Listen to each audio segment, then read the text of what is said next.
Hello guys, good evening. Good evening ह्यासाठी की मी आता किती वाजले, 6:30 वाजलेत तर व्हिडिओ बनवत आहे. खूप अंदाज झाला यार. दुपारी पण म्हटलं की व्हिडिओ काढाल पण मला काय टाईम भेटला नाही. आज पाणी आलं होतं. लाईट टाकते. आणि मला बाहेर पण जायचं होतं थोडं. ते कसं याचा फॉर्म भरायचं काय माझी इच्छा होती की नाही पूर्ण काय माहिती. खूप प्रयत्न चालू आहे माझे. किती जसं मला वाटते 1 जून का जुलैपासून चालू आहे ना लाडक्या बहिणीचं. पण करते माझे कसं कागदपत्र अर्धवट आहेत काय यार.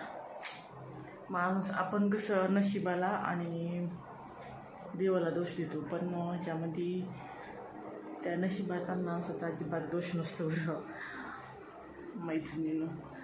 फक्त माणसामुळं आपली वाट लागते. हा दोषी हा फक्त आपल्या लाईफमध्ये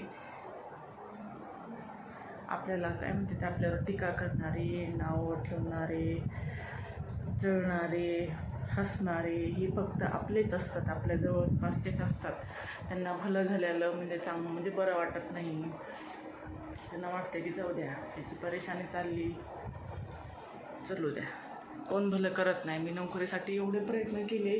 माझं 2015ला NM झालं, पण कुणाला की उदय आले नाही किंवा कोणीच म्हणजे त्यांना वाटलं नाही जाऊ द्या एवढं दुःखाचा डोंगर झालेला आहे, चला आपण पुण्याचं काम करावं, चांगले कर्म करावं.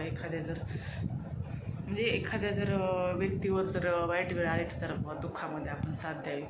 पण असं भले करणारे कोणच नाही या दुनियामध्ये. सगळे स्वार्थी मतलबी आहेत. सो असं जाऊ द्या, त्याचे कर्म त्याला फेडावं लागतं. तर जाऊ द्या विषय तिथं की त्याचंच मला थोडंसं मी डिस्टर्ब पण आहे, मला टेन्शन पण येईल आहे. आणि ते माझ्या चुलत भावाला पण मी दिले होते पैसे की माझं काय झालं आहे मित्रांनो की माझ्या आधार कार्डवर हे आहे काय म्हणतात, माझ्या आधार कार्डवर माझ्या म्हणजे माहेरचं आहे आधार कार्ड आणि पाठीमागं सासरचा ॲड्रेस आहे. तर ह्याच्यामध्ये खूप प्रयत्न केले. मला खूप काय ह्याच्यामुळं माझे असे कामं म्हणजे पेंडिंगमध्ये पडलेले आहेत. खूप त्या आधार कार्डमध्ये प्रॉब्लेम येईल. खूप लोकांना म्हणजे कन्व्हिन्स केलं किंवा माझं हे करा, प्रॉब्लेम काय झाले ते दूर करून द्या.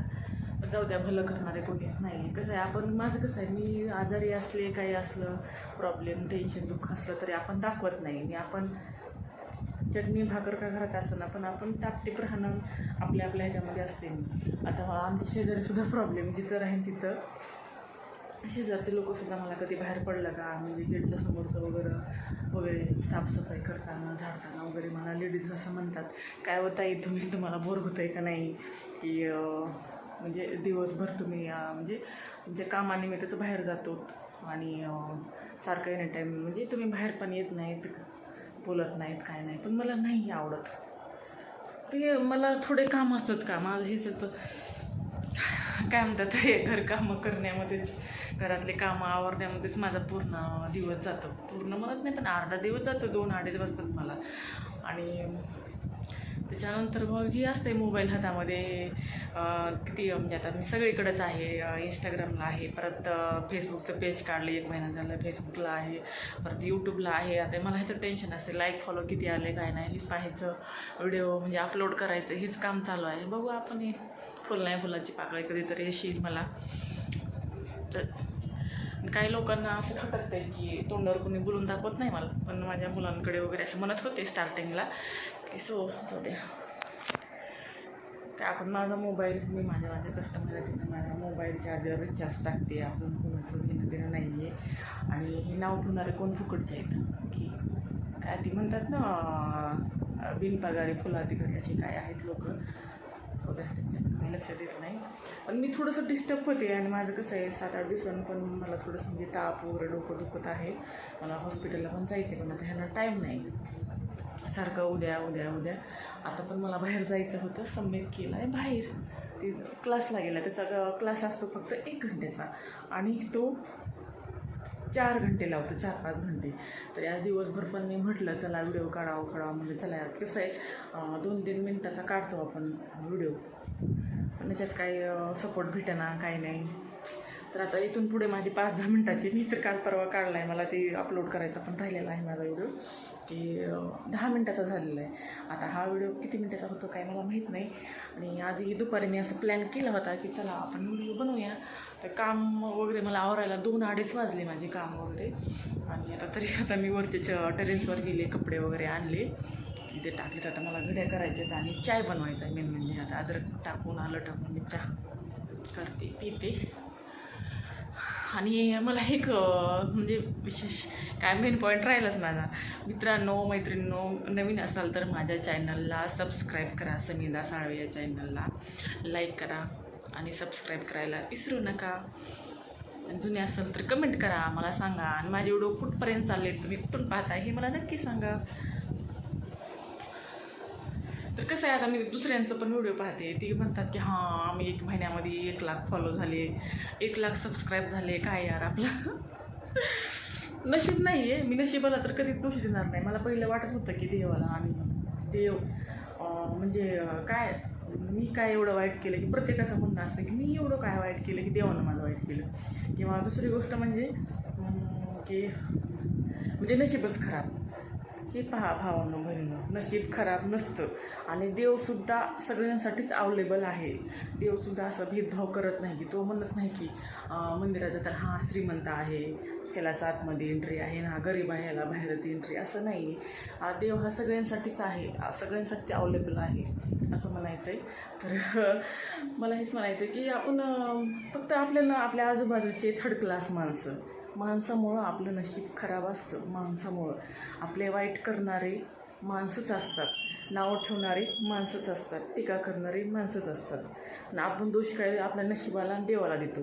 देव सगळ्यांसाठीच आहे ना, देव सगळ्यांचंच आहे, स्पेशल असं कोणाचंच नाही आहे की ज्यांना दुःख टेन्शन नाही म्हणून आपण म्हणतो की त्यांचा देव आहे ना. आपल्याला एवढं दुःख टेन्शन आहे म्हणून आपल्यासाठी देव म्हणजे नाही काय, की असं नाही आहे. ते सगळ्यासाठीच आहे तो बिचारा. हे आपली फक्त वाट लावणारे, वाटोळ करणारे, टीका करणारे, नाव ठेवणारे आपल्या जवळचेच असतात, आपल्या घरातलेच असतात. आणि त्यांना थोडं काही आता करलंच बाबा, आपण आपल्या लेकरासाठी मुलांसाठी मरमर इकडं तिकडं काहीतरी पुढचं पावलं. माझं तर मी नोकरीचा तर विषय सोडून दिला आहे. आता जाऊ द्या, आता काय झालं गेलं, काय लागेल नाही लागेल, आपल्याला काय सोशल मीडिया सोडायचं नाही, ह्याच्यावरच बघूया. माझी खूप इच्छा आहे की मला फेमस व्हायचं आहे, की माझे व्हिडिओ खूप व्हायरल व्हावे, घराघरात माझा व्हिडिओ जावा, सगळ्यांनी पाहावे. तर चला मित्रांनो, मी तसं कीप करते म्हणजे बंद करते. भेटूया आपण पुढच्या नवीन एका ब्लॉगमध्ये, कारण खूप मोठा व्हिडिओ झाला असेल. आणि तुमचं चहा पाणी चालं का? आता मी करत आहे, आता मी करणार आहे, चाय करते. कारण मला व्हिडिओ काढायचं ठरवलं होतं, कारण व्हिडिओ काढत म्हटलं तर फार मला म्हणजे डोकं दुखू लागलं. तसंच पडले, मी सोफ्यावर झोपले. आणि तिथं पार्किंगमध्ये म्हणजे फोर्समध्ये ते तिथं म्हणजे पाणी वगैरे आलं होतं. मग तिथून आतमध्ये आणायला ते 4-5 हांडे आणले आणि थोडंसं आराम केला. जाऊ द्या म्हणलं, यार थकले होते, व्हिडिओ काढायचं मग विसरून गेले. तसंच हातात मोबाईल तर असतंच कंटिन्यू. मी दुपारचा असा आराम झोप वगैरे कितीही आजारी असले का अजिबात झोप घेत नाही मी दुपारी, झोपच येत नाही. तर बरेच जणांचं म्हणणं असतं ठीक आहे तुझी तब्येत खराब आहे, तब्येत ठीक नाही तर तू का झोपत नाहीस. मला येत नाही झोप दुपारची. का आपलं हातात मोबाईल वगैरे मिळवायचं आणि ते वर्क फ्रॉम काम ह्याचं असते ना, काम वगैरे असं ऑनलाईनचे. तर तसं मला मेसेज वगैरे भरपूर आले होते इंस्टाग्रामलाही. बरेच कसं त्याच्यामध्ये इन्व्हेस्ट करायचे ते आपले 1000, 1500, 2000. सो जाऊ द्या, चला ठीक आहे, आपल्याला झेपतोय तेवढंच करायचं. कसं आहे, आपल्या घरचं का थोडं कमी आहे का, मुलांचं टेन्शन, फॅमिलीचं खर्च हे ते. आणि त्याच्यामध्ये कसं आहे, आपले स्वतःचे पैसे इन्व्हेस्ट करायचे, परत त्यांच्यावर काही गॅरंटी नाही. इथं नातेवाईक माझं ती उत्पन्नाचं काढायला मी किती 700-800 रुपये खर्च केला, पण तिथं माझ्या हातात आणखीन उत्पन्नाचं आला नाही. त्या गोष्टीचं पण मला की यार आपण संसारासाठी मुलांसाठी एवढं चलावं, आपण महिन्याचं काय 1500 आले तरी पण त्याच्यामध्ये फुल नाही फुलाची पाकळं आहे. आता तर काय लोकांना असं म्हणणं आहे की ठीक आहे बा 1500साठी जाऊ द्या, विषय सोडा तुम्ही काय म्हणजे असं माणसाला कसं माझ्या राहण्यामानावून दिसण्यावरून वाटतं की हां मॅम ह्या म्हणजे छान दिसतात, चांगल्या राहतात आणि पर्सनॅलिटी चांगली जपतात आणि टापटीप राहतात, असं वाटतं. कसं असते भावानं, दिसतं तसं नसतं, म्हणतं जग फसतं, असं असते. प्रत्येक माणसाला आयुष्यामध्ये 100-200 काय 100-200 किंवा 100 काय म्हणतात 1500 खूप महत्त्वाचे आहेत. कोणतं टायमिंग कसा येतो काय नाही, त्याच्यामध्ये आपला भाजीपाला लेकरांचा का खर्च वगैरे होऊन जातो. तर चला मग मी खूप बडबड करत आहे, तर भेटूया आपण पुढच्या ब्लॉगमध्ये. आणि मग माझे कुठून व्हिडिओ पाहता मला हे नक्की सांगा. Okay, bye bye.